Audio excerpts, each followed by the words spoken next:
이 창세기 11장은 11장이 아니라 사도행전의 2장에 나타나는 이 동시통역 사건은 창세기 11장의 언어가 흩어져서 나타난 열방으로 흩어진 사람들이 다시 모여지게 되는데, 예수 그리스도의 죽으심과 부활하심이라고 하는 그의 왕되심, 왕의 통치의 내용, 사랑으로 목숨까지 주면서 하나님의 나라 백성을 삼으시는 그 장면 속에 통합된다는 거예요. 이 나라가 영원히 간다, 이거. 이제 큰 두 기둥이에요. 창세기 11장과 12장에서 보였던 그 문제가 지금 여기 사도행전에서 큰 기둥을 이루면서 지리 영역과 언어 개념이 컴바인해서 생기는 사건이 뭐예요? 동시통역 사건이다, 이 말이에요. 이제 이 사건은 어디로 퍼져나갈 거라는 거예요? 이 지역으로 이제 퍼져나간다, 이 말이에요. 그림을 쫙, 이 지도를 쫙 둘러치고 있는 장면이에요. 근데 이제 이 예수님의 그 약속대로 전혀 기도에 힘쓰면서 이제는 육신으로 거하시는 하나님의 모습이 아니라 그들 가운데 영으로 임재하셔서 각각 개개인 속에 역사하시고 죽으시고 부활하신 예수 그리스도의 사건을 개개인에게 적용시키는 이 성령님의 사역이 어떤 식으로 나타날 것인가 라고 하는 것이 이제 관건이에요. 여러분은 이 사도 바울이, 아니 사도 베드로가 지금 이 초대교회의 담임 목사로 있으면서 몇 장까지 간다고 생각하십니까? 여러분 알고 계시죠? 몇 장까지 가죠? 베드로의 고넬료 사건이 어디에 있어요? 10장에 있어요. 10장.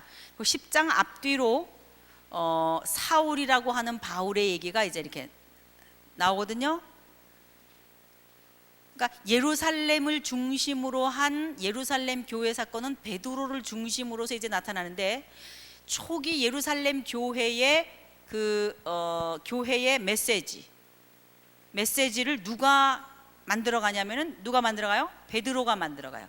근데 베드로의 메시지의 내용이 뭐냐면은 구약을 재해석하는 거예요. 여러분 베드로의 메시지를 보세요. 베드로의 오순절 때, 오순절 성령 강림 사건이 있고 나서 그러니까 이 오순절 성령 강림에 대한 해석 말고도 그 이전에 마띠아를 대신 세우잖아요. 12지파의 그 제자 한 명으로 더 끼워 넣을 때도 그거를 시편에 있는 기록을 가지고 정리해요. 누가 정리한 거예요? 이거는 베드로가 정리한 거거든요. 자기네 사이에 일어난 가룟 유다의 사건을 이해하기가 어려웠던 거예요. 이걸 어떻게 해석해야 할지. 그때 사도 베드로는 시편에 나타난 말씀을 가지고 이게 다 미리 예언되어 있었던 것이구나 하고 구약 성경을 해석해요. 그뿐만 아니라 베드로의 오순절 설교를 보면은 요해를 시켜서 예언하신 말씀을 해석하면서 예수 사건을 풀어나가는 거예요. 이때 일어나는 오순절 성령 강림 사건은 예수 그리스도의 사건과 이렇게 연결되신 것이며 요엘이 이미 예언해 놓으신 것이다, 이런 얘기를 해요. 그뿐만이 아니라 다윗의 시편을 들어서 죽으신 예수 그리스도께서 다시 부활하신다고 하는 주의 부활하심이라고 하는 사건, 그러니까 예수의 부활 사건을 또다시 구약에 나타난 성경 말씀을 인용해서 해석해요. 여러분 사도 베드로가 초기 예루살렘 교회에서 설교할 때에 그 설교의 내용은 예수님의 죽으심과 부활하심이에요. 예수 사건이에요. 그 예수 사건을 그런데 어디에다가 연결시켜서 해석한다고요? 구약에. 그럼 구약에 연결해서 해석한다고 하는 것은 그 당시 유대 사람들에게 예수님의 사건의 정통성을 어디에 연결하고 싶다는 거예요? 구약에 연결하고 싶다는 거예요. 그러므로 예수님은 갑자기 나타난 이단이 아니라 그러니까 우리가 쉽게 얘기하면 이단이 아니라 이미 구약에서부터 예언되어서 내려온 하나님의 나라가 이 예수 그리스도를 통해 죽으심과 부활을 통해서 나타나는데, 그게 뭘 의미하냐? 이게 바로 대속의 죽음이다. 이거를 이제 깨닫는 거예요. 그러니까 예수 사건이라고 하는 일어난 일을 해석하는 거예요. 해석. 이거는 팩트예요.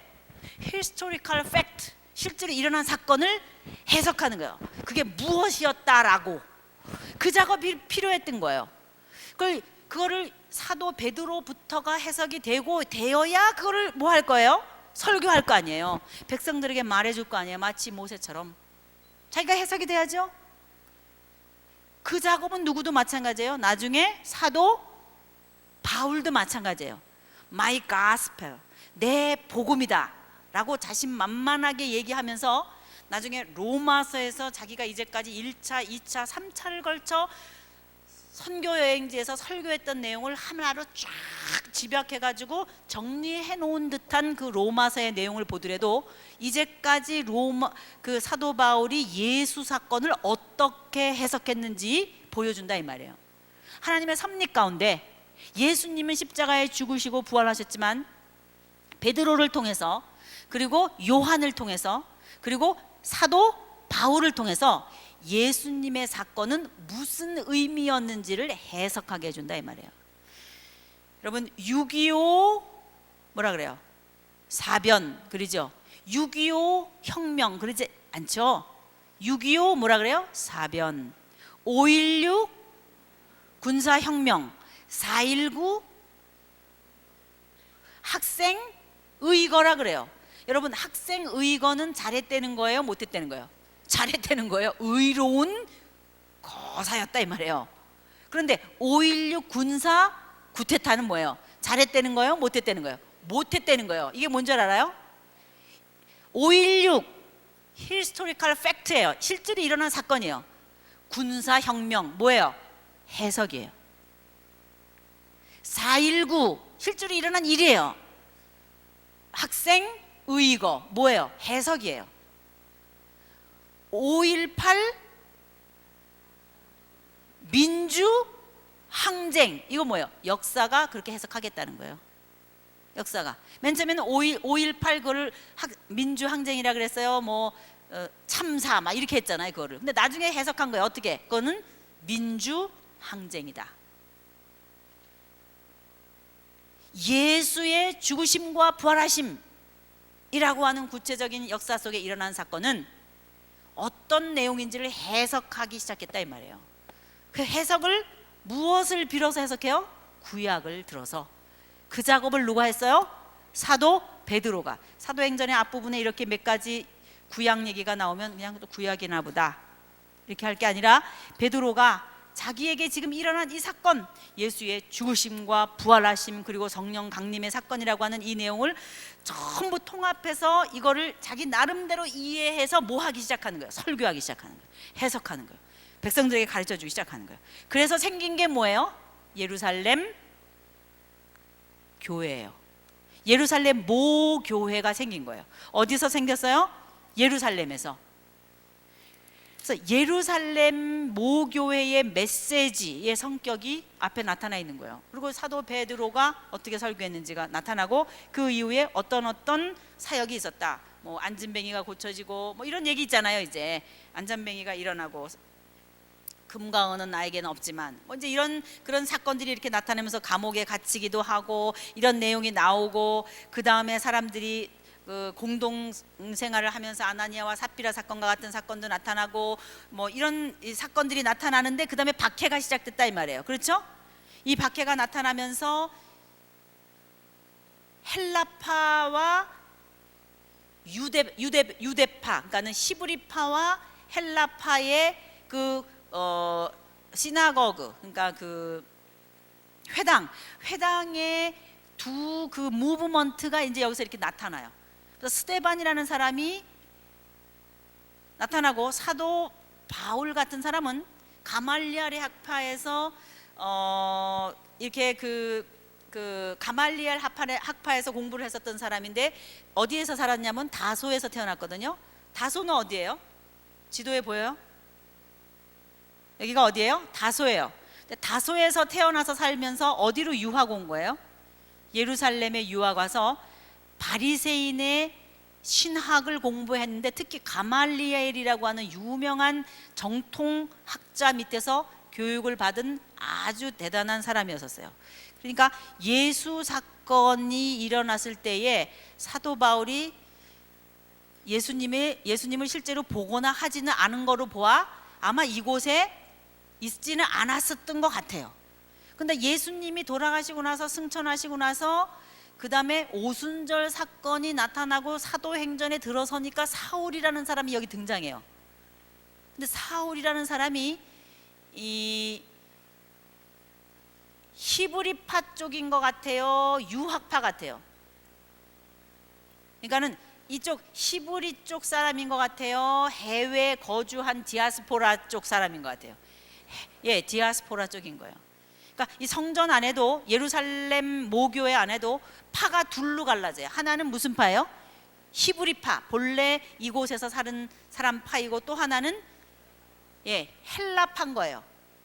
다른 지역에서 살고 있던 사람이 다시 예루살렘으로 왔거나, 그러니까 우리로 말하면 헬란말 쓰는 사람, 그러니까 영어 쓰는 1.5세나 2세들 있잖아요. 우리 미국의 교회 같은 경우도 보면 우리 교회 안에도 영어를 쓰고 있는 예배가 따로 있거든요. EM이라고 그래서 잉글리시 미니스트리가 따로 있고 그렇잖아요. 우리 여기 뭐 온누리교회도 그러고 그런 교회들이 많이 있잖아요. 영어 예배가 따로 있어요. 여기는 뭐가 주냐면 한국말이 주 예배잖아요. 그렇죠? 근데 영어로 쓰고 있는 그런 예배가 또 따로 있듯이 예루살렘 교회도 그랬다는 거예요. 그런데 헬라파 쪽에 박해가 온 것 같아요. 여러분, 이 박해가 온 다른 곳으로 퍼져나가게 했는데 그 박해 이후에요, 베드로는 안 떠나고 있거든요. 그렇지 않아요? 예루살렘 떠나지 않고 예루살렘에 거하고 있어요. 그런데 이 스데반의 박해 이후로 온 지방으로 퍼져나가게 된 사람은 아마 헬라파 쪽에 박해가 일어난 것 같다는 거예요, 학자들의 얘기가. 그러니까 요한이라든지 베드로라든지 이런 사람들은 아직 예루살렘 모교회를 중심으로 하고, 야고보 같은, 예수님의 동생 야고보 같은 사람은 예루살렘 모교회를 지키고 있어요. 근데 핍박이 일어나면서 이렇게 온 다른 곳으로 이제 흩어지기 시작해가지고 어디서 최초의 이방인 교회가 생겨요? 수리아 안디옥에서. 그럼 수리아 안디옥, 그러면 수리아라는 말, 제가 아람 말하면서 수리아, 아수리아 이런 거 말했죠. 그럼 수리아 그러면 갈릴리 위에 있는 중형 정도의 나라, 아람이라는 나라를 말하고, 큰 제국에서 볼 때는 예루살렘을 포함하고 있는 그 전체를 다 어디로 본다고요? 수리아로 본다 그랬잖아요. 그래서 왜 수리아 안디옥이라 그러나, 이것이 셀주크 왕조 때 안티오코스라고 하는 임금의 이름을 빌어서 세운 도시들이에요. 안티오쿠스 16개나 있었어요. 안디옥이라는 도시가. 그 중에 우리가 알고 있는 것은 수리아 안디옥과 뭐예요? 비시디아 안디옥. 그래서 수리아 안디옥 우리가 아는 대로 여기고요. 그다음 비시디아 안디옥은요, 이쪽에 있어요. 이고니온 루스드라 있는 쪽 있죠? 이쪽에 있어요. 터키에. 그러니까 비시디아 안디옥이 있고, 여기는 무슨 안디옥이에요? 수리아 안디옥이다 이 말이에요. 수리아 안디옥. 그러니까 최초에 흩어져 나간 사람들 가운데 생긴 교회가 어느 교회예요? 수리아 안디옥에 있는 무슨 교회? 안디옥 교회. 자, 이제 사도행전에 수리아 안디옥 교회라고 하는 이방 교회가 최초로 생기면서 나타나는 이방 선교의 이제 스토리를 이제 가야 돼요. 자, 지도를 보겠습니다. 이제 그 사이사이에 있는 얘기들은 이제 여러분이 정리하시고, 사도행전에 나타나는 이 그 사도 바울의 선교 여행을 이제 우리가 이해해야 서신서들이 열리는데, 우선 지도를 공부해야 돼요. 사도행전을 공부하려면. 사복음서에서는 별로 그렇게 지도를 많이 볼 건 없었잖아요. 큰 도 3개만 외우면 됐어요. 맨 아래가 무슨 도였어요? 네, 유다도가 있었고, 그 위에가 사마리아도, 그 위에가 갈릴리. 그래서 갈릴리 안에 들어있는 도시들이 있었고, 사마리아 안에 있는 도시들이 있고, 유대도 안에 있는 도시들이 있다. 이제 이렇게 생각했어요. 이제 사도행전에 들어가서 나타나는 이 지명들은 사복음서 공부할 때 제가 대충 했던 것처럼 안 해요. 어떻게 하냐? 싸그리 외워야 돼요. 완전히 외우지 않으면 못 가요. 가지를 못해요. 이제 여러분이 사도행전 공부를 하려면 우선 배낭을 매야 되고, 뭐를 챙겨야 돼요? 지도를 챙겨야 돼요. 지도를. 지금 어디로 가고 있는지를 분명히 찝고, 내가 어디 가 있는지를 모르면 서신서도 안 열리고 어떻게 돼가는 얘기인지도 모르고 재미없어서 오늘 저녁에는 무슨 반찬 해 먹을까 생각하다가 조는 거예요. 그러기 때문에 제가 여기서 이거를 집에 가서 꼭 외워오세요, 그럼 네 그러겠지만 절대로 외우지 않는다는 걸 알아요. 절대로 외우지 않는다는 걸 알기 때문에 이 시간 여기서 여러분에게 외우게 시켜야 돼요. 이건 제가 목숨을 걸고 해야 되는 일이에요. 그러지 않으면 뭐가 안 열려요? 사도행전이 안 열리고 뭐가 안 열려요?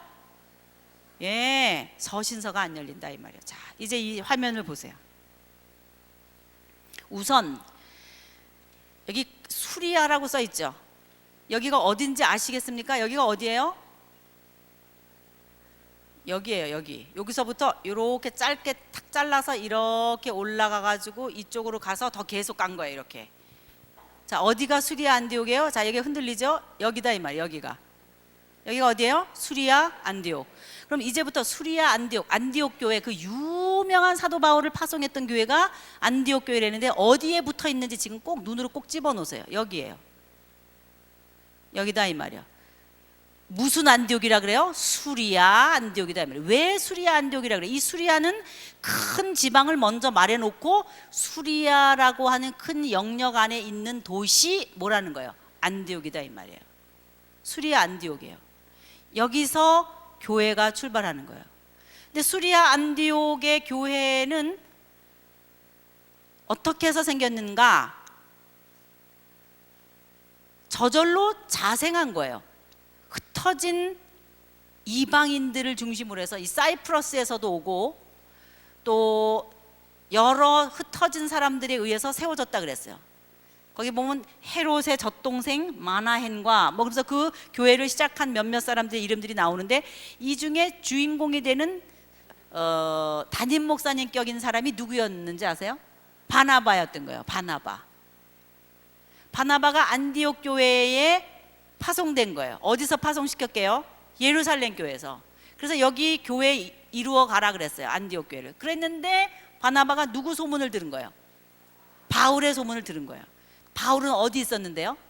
다소가 어딘데요? 여기. 지도 보세요. 다소 보여요? 안디옥은 어디예요? 여기. 그러니까 안디옥과 다소가 어때요? 가깝죠? 여기서 같이 이방인을 중심으로 해서 헬라말로 그러니까 뭐 했다 그럴까? 목회했다 그럴까? 미국에는 영어로 목회하는 것처럼 그런 식으로 이방 교회가 생긴 거예요. 이게 수리아 안디옥이에요. 오늘의 여기 뒤에 멀리 산이 보이죠? 이 산은 지금도 있지만 옛날에 사도 바울이 수리아 안디옥에서 목회할 때도 있었겠죠. 이 안에 어딘가 뭐가 있었던 거예요? 수리아 안디옥 교회가 있었던 거예요. 안디옥 교회. 우리 아까 지도 속에서 봤죠? 그 안디옥 교회가 있어요. 이곳에 지금도 당시 초대교회 때 핍박을 피해서 숨어서 예배드렸던 그런 흔적들이 있어요. 안디옥 봤죠? 그러니까 안디옥에서 이제 누구를 파송해요? 바울을 파송해요. 그러니까 이제 사도행전의 기록을 볼 때에 제가 열왕기상하 공부할 때도 말씀드렸지만 누가 쓴 거예요? 지금 이거는 누가가 사도행전을 썼잖아요. 그러니까 누가가 이거를 기록할 때 사도 베드로에게 주안점을 둔 것 같아요? 사도 바울에게 주안점을 둔 것 같아요? 사도 바울에게 주안점을 뒀다는 것은 사도 바울의 이방 선교의 당위성이 있다는 것을 보여주고 싶은 거예요. 왜? 당시 이방에게 복음을 전한다고 하는 것은 얼마나 이상한 일인지 몰라요. 그 이상함을 견디지 못해가지고 끝까지 쫓아다닌 사람들이 유대인들이거든요. 예수님 죽인 사람들도 누구였어요? 유대인이지만 사도 바울을 가는 곳마다 쫓아다니면서 방해해놨던 사람들도 누구예요? 유대인이에요. 그럼 그 유대인 중에서도 어떤 사람이겠어요? 굉장히 자기의 종교에 열심인 사람들이 아니었겠어요? 그 사람들의 이슈는 뭐예요? 이방에게 이런 복음을 전하는 이런 엉터리는 없애야 된다. 사도 바울의 열심. 사도 바울도 맨 처음에 그랬잖아요. 그러니까 사도 바울을 뒤쫓고 있는 사람은 사도 바울 같은 사람인 거예요. 그러니까 사도 바울도 그걸 했거든요. 근데 그거를 똑같이 하는 사람들이 뒤쫓아 지금 다니는 거예요. 이제 그래서 이제 이 안디옥을 출발로 해서 사도 바울의 1차 전도 여행이 시작돼요. 그럼 1차 전도 여행을 가기 전에 지도를 외운다 그랬죠. 자, 이제 외워야 돼요. 우선 큰 글씨로 써 있는 지역은 큰 하나의 지방을 말하고 있다는 걸 여러분 아셔야 돼요. 그러니까는 인천, 김포, 일산, 문산, 의정부 이런 이름들은 경기도라고 하는 큰 지역 안에 들어있는 도시이듯이 이제부터 사도행전에 나타나는 지명들을 공부할 때에 이게 큰 지역을 말하는지 경기도 같은 걸 말하는 건지 인천, 김포 이런 걸 말하는지조차 모르고 헷갈리면은 삼천포로 빠지는 거예요. 그러면 우선 큰 지역이 대체적으로 어떤 건지 우선 찝어보겠어요. 우선 이쪽에 예루살렘과 가이사랴와 두로와 시돈과 이런 것이 있는 지역, 안디옥이라든가 이런 곳이 있는 지역을 큰 지역을 이름을 뭐라고 말해요? 수리아. 큰 행정구역으로 뭐로 본다 그랬어요? 수리아. 이제 수리아 그러면 여기가 생각나야 돼요. 여기가 되셨죠? 그 다음에 갑바도기아 그러면 어디가 생각나야 돼요? 여기 보세요. 이게 터키인데 터키는 이거보다 오른쪽으로 이쪽으로 더 이만큼 덩어리가 또 있어요. 그래서 거기 아라라산도 있고 더 다른 지형들이 많이 있어요. 근데 이것은 터키 중부 왼쪽에 있는 지도예요. 사도 바울의 선교 여행이 이 왼쪽으로 가기 때문에 이만큼만 자리를 잡았는데 그 중에 나타나는 큰 지역 이름이 우선 여기 위에가 어디, 이게 뭐예요?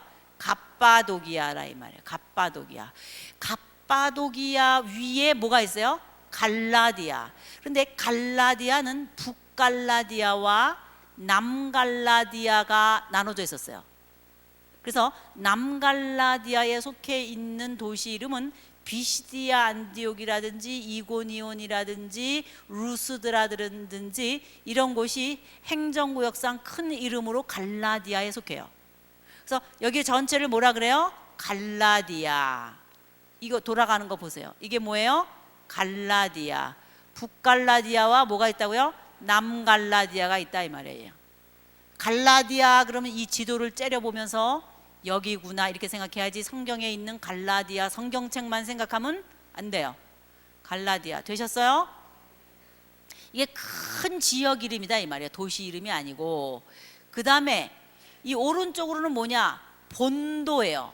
이 흑해와 카스피아 쪽 있는 이 위에 다 있는 도시인데 아니 큰 지형인데 여기가 뭐예요? 본도. 그 다음에 왼쪽으로는 뭐냐? 비두니아예요. 뭐예요? 비두니아. 오른쪽으로는 뭐예요? 본도. 그 다음에 이 아래쪽으로 에게해 바다 오른쪽 편으로 되어 있는 이 큰 지형을 뭐라 그러냐? 아시아라 그래요. 아시아 마이너, 소아시아라고 불러요. 여기가 어디예요? 아시아. 사도 바울이 복음을 전할 때 아시아에 복음을 전하려고 그러는데 마케도니아에서 우리에게로 와서 복음을 전해 주시오 이렇게 말해서 마케도니아로 건너가 가지고 서양 문명이 발달했다. 만약에 아시아로 먼저 왔으면은 우리나라나 이 동쪽에 있는 아시아가 많이 발달됐을 텐데 라고 말하는 거는 틀린 말이에요? 맞는 말이에요?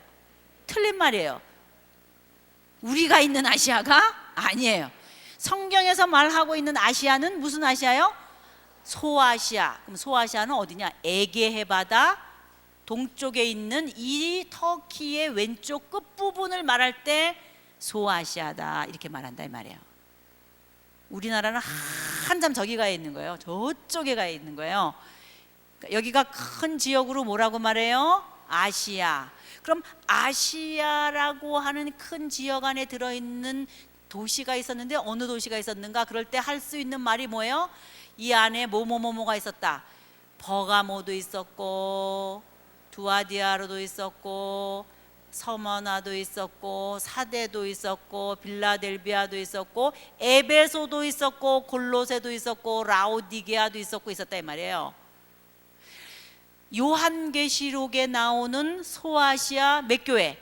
7교회는 추상 개념으로 상상 속에 나오는 나라가 아니라 교회가 아니라 실제 소아시아에 있었던 지역을 말하고 있습니다.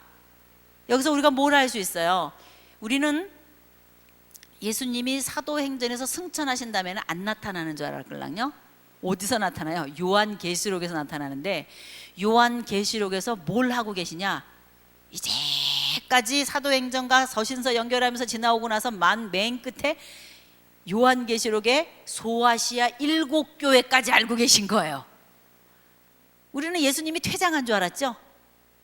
퇴장이 아니라 어디 가 계셔요? 요한계시록에서 뭐를 내려다보고 계세요? 교회를. 추상 개념의 7교회가 아니라 뭐예요? 실제 소아시아에 있었던 뭐예요? 7교회예요. 그 지역이 이거 이런 교회들이다 이 말이에요.